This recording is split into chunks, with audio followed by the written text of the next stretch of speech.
खेळ म्हणजे काळ्या दगडावरची पांढरी रेख आहे. ही तुझा काळा दगड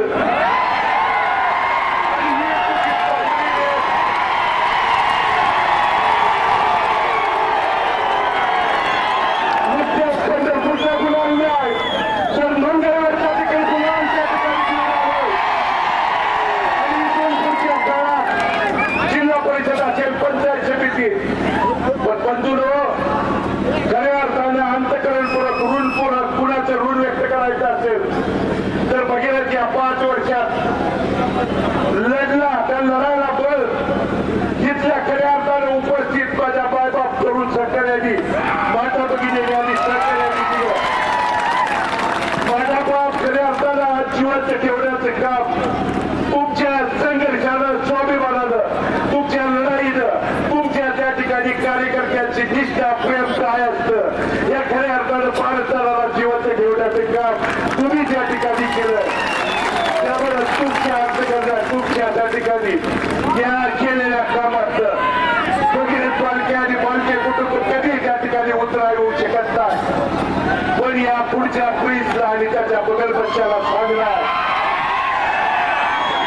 11,000 अधिक मताधिक्य पंढरपूर शहरातल्या मायबावल्याने मायबाप जनतेने दिलंय. इथून पुढे तर त्या ठिकाणी सूडबुद्धीचं राजकारण करायचं बंद कर. कारण बंधूंनो इलेक्शन मध्ये त्या ठिकाणी सरकार बाजार म्हणून हाताशी धरून एक गुन्हा केला, दुसरा त्या ठिकाणी केला. काल परवा तुम्हाला सांगायचा प्रिन्स चार्जच्या घरातल्यानी माझ्यावरती 3रा गुन्हा दाखल केलाय. काय केला? यांची त्या ठिकाणी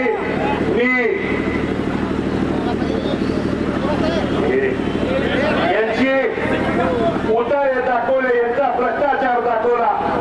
अरे गुन्हा दाखल करतोय आणि उद्यापासून तुझ्या या 40 वर्षाचा बापाचा घरा पंढरपूर शहरातल्या तमाम मायबाप जनतेला पुराव्या निशी जसं त्या ठिकाणी शिवतीर्थावरून दाखवलं. फक्त तुला माझं एवढंच सांगणार, सूडबुद्धीचं राजकारण करू नको. एकदा मायबाप जनतेने आशीर्वाद दिल्यानंतर गुन्हा दाखल केलं. काय केलं? आबरू नुकसानीचा माझ्यावरती गुन्हा दाखल केला. अरे तुला जेवढी पुढी आबरू राहिली ती या निवडणुकीत 11,136 मतानं मताधिक्य दिल्यावर तुला आबरू तर शिल्लक आहे का? एकदा तपास. उद्यापासून प्रणिता भालके आणि तीर्थक्षेत्र विकास आघाडीच्या बंधूंनो, कारण या भगीरथ बालकेंनी इथल्या मायबाप जनतेला शब्द दिला की प्रणिता भालके यांनी निवडून गेलेले सर्व सन्माननीय नगरसेवक काम करायला सक्षम आहेत. तिच्या निर्णयात, तिच्या कोणत्याही त्या ठिकाणी नगरपालिकेच्या अधिकारात भगीरथ बालके त्या ठिकाणी हस्तक्षेप करणार नाही. पण तू त्या ठिकाणी सूडबावलीनं जर त्या ठिकाणी आला तर भारत रक्त आहे तसे त्या ठिकाणी उत्तर द्यायला त्या ठिकाणी बघणार आहे. आणि म्हणून सर्व कार्यकर्त्यांना, वडीलधाऱ्यांना, तरुण सहकाऱ्यांना, मतदार बंधू भगिनींना मनापासून, अंतकरणापासून मी धन्यवाद देतो. आपण टाकलेला विश्वासाला, पंढरपूर आणि मंगळवेढा दोन्ही नगरपालिकेच्या तमाम मायबाप जनतेला अंतकरणपूर्वक धन्यवाद देत असताना तुम्ही टाकलेल्या विश्वासाला किंचित पण देखील तडा जाऊ देणार नाही. या महाराष्ट्राला करून त्या ठिकाणी अभिवचन तुम्हाला देतो. आणि परत एकदा सांगतो, तू ये, घरातला कोणी ये, रिंगणात मात्र कोण जाऊ नको. वाट बघतोय, रिंगणात मात्र कोण जाऊ नको. त्या ठिकाणी कोणी येऊ दे. आणि मला तमाम इथल्या प्रमुख कार्यकर्त्यांना, पदाधिकाऱ्यांना आवाहन करायचं आहे की पोलीस प्रशासनाला, कारण 5 वर्षात आपण पराभव देखील संयमानं पटवला, त्यामुळे विजय देखील आपल्याला भारतस्थानांची शिकवण आहे.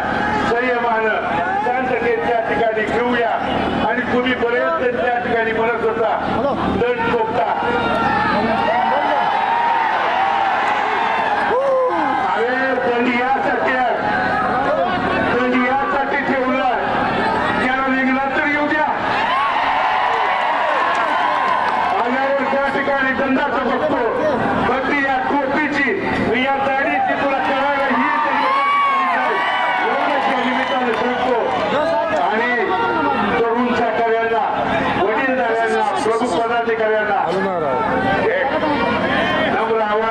विनंती करतो की आपण पराभव देखील शांततेत पटवलेत, आपण विजय देखील शांततेत सन्मानात त्या ठिकाणी पोहोचवून इथल्या कुठल्या माता भगिनींना वडीलधाऱ्यांना कोणत्याही प्रकारचा त्रास न होऊ देता ग्रामीण भागात आलेल्या आपल्या घरापर्यंत शांततेत संयमानं त्या ठिकाणी जाऊया आणि इथून पुढचा गुन्हा